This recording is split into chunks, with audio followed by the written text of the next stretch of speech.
Ganito po yung ginagawa dito guys sa probinsya para mabilis ma-absorb ang fertilizer. Bali, gumamit po tayo ng isang ori ng bakal. Bali, rotary ang tawag nito. Ganito po ginagawa namin.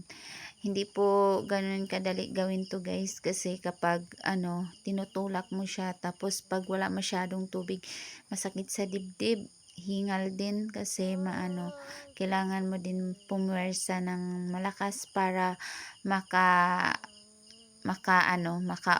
maka-move yung ating daladala na isang uri na bakal. Yan, bakal yan guys. Kaya masakit talaga sa dibdib, sa likod. Papawisan ka talaga nito, pero yung abono mabilis siya ma-absorb sa tanim na palay. Ayan no. Kasi siya guys, yung parang nag-aararo. Huhukayin niya yung mga ugat doon sa ilalim ng lupa. Bali, itong ginagawa natin guys, na rin to, para makuha din yung mga damo.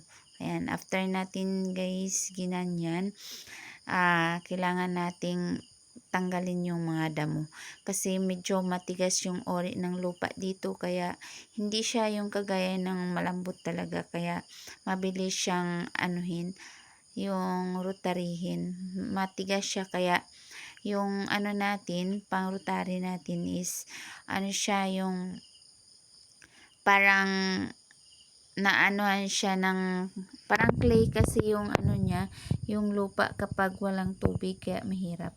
Yan, tinatanggal na rin natin yung mga damo.